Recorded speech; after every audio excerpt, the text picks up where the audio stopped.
يا اهلا وسهلا بيكم، عاملين ايه؟ يا رب كلكم تكونوا بخير. النهارده هنعمل مع بعض سفرة سهلة جدا وبسيطة تكفي ال4 أو 5 أفراد. هنعمل بامية، وهنعمل كمان ويكا، وهنعمل ملوخية ورز، وهنعمل كل الأكلات الحلوة، وخير ربنا هيبقى عندنا كتير. يلا بينا نبدأ.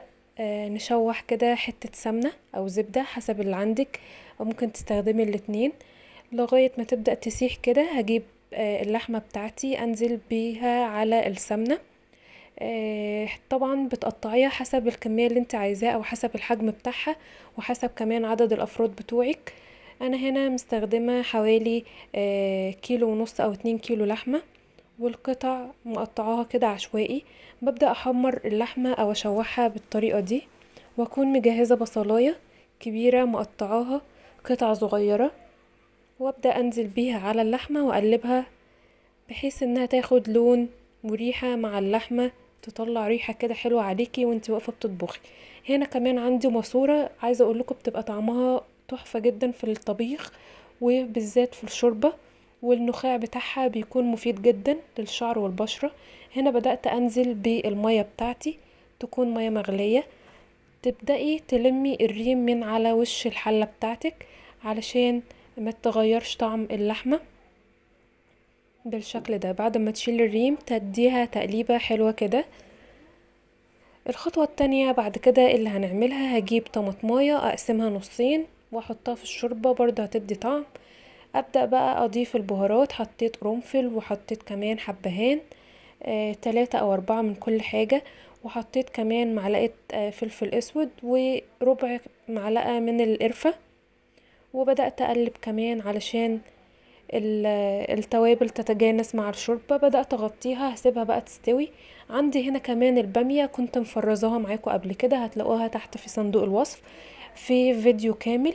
هتلاقوا طريقة تفريز البامية. بصوا لونها اخضر ازاي، هي معدية معايا بقالها اكتر من 6 شهور تقريبا، في الموسم بتاعها كنت مفرزاها. عندي هنا في حلة تانية جبت مادة دهنية تاني، بدأت اسيحها وانزل بصلاية متوسطة الحجم، وابدأ اشوحها برضو بالطريقة دي. طبعا تخلي بالك وانت بتشوحي البصلة على النار عشان ما تتحرقش منك. عندي هنا كمان بدأت اقلي بتنجان وفلفل، لزوم بقى الطبخة الحلوة دي. بصوا البصلاية، نزلت كمان بمعلقتين من الثوم، معلقتين صغيرين توم، عليه كزبرة وفلفل اسود وملح. بدأت تتحمر بالشكل ده. نزلت بمعلقتين من الصلصة، وكمان الصلصة بتاعتي انا بعبيها في اكياس وبشيلها متفرزة، هنزل لكم الفيديو بتاعها. هنا البتنجان هقلبه علشان لما يبدأ يستوي او يتحمر ابدأ اطلعه من الزيت. هنا الصلصة جاهزة، انزل بكبشتين كده من الشوربة بتاعت اللحمة اللي انا كنت سلقاها، وابدأ كمان انزل بالبامية بتاعتي. بصوا يعني هي صغيرة خالص وحلوة. هبدأ كمان اقطع عليها فلفل، ده اختياري. لو في حد عندك في الأسرة ما بيحبش الحامي او الحراق، ممكن تستغني عنه، ممكن تسيبيه وتكتري لو هما بيحبوه. هنا البتنجان اتقلى خلاص، اطلع اخر واحداية. انزل كمان بالفلفل الاخضر. طبعا الموسم ده الفلفل الاخضر الكبير موجود، بيكون في منه حامي وفي منه لا. بدأ يتحمر بالشكل ده، خلاص بقى جاهز. هبدأ اجهز له الدقة بتاعته. طبعا كنا عاملينها مع بعض في فيديو هنزله لكم برضو في صندوق الوصف. هنا حطيت كوبايتين من الشوربة، هبدأ اعمل الويكة. نزلت بالبامية. انا بحب البامية تكون كبيرة، اللي هي مش كبيرة قوي، بحب اللي هي تكون وسط، ومش بحب اقطعها. هنا خلاص البامية جاهزة، وعندي الويكة كمان شغال عليها والشوربة كمان شغال عليها. بدأت اضيف فلفل اسود ونص معلقة من السكر كده يديها تيست حلو. عندي هنا الشعرية، هبدأ احمرها في سمنة ونقطة زيت، وهحط كمان رشة ملح علشان اللون ما يتحرقش معايا. هبدأ هنا اضيف كمان فلفل على الويكة، برضو اختياري لو انتي مش بتحبي الحامي في الاكل بتاعك. تمام، هسيبها تغلي. وهنا هبدأ اظبط الرز بتاعي بعد ما الشعرية اتحمرت. هضيف كمان الرز بتاعي. لكل كوبايتين رز بتحطي كوباية الا ربع من الشعرية. بدأت اظبط الملح بتاعي، وهضيف كمان على الرز شوربة من شوربة اللحمة حوالي كبشتين 3، وازود مية عادي. طبعا المية تكون يادوب مغطية الرز بتاعك يادوب، اوعي تكتري في المية علشان ما يعجنش معاكي. اقلب كده خلاص بقى جاهز، اغطيه واسيبه على النار، وتقدري تحطي شياطة تحتيه. بعد ما المية تتشرب تبدأي تقلبيه. وكمان هقولك تيست بقى حلو جدا، تحطي قشطة على الرز وهو بيستوي تديكي طعم رائع. هنا بدأت اطلع اللحمة كمان من الشوربة واضيفها على البامية.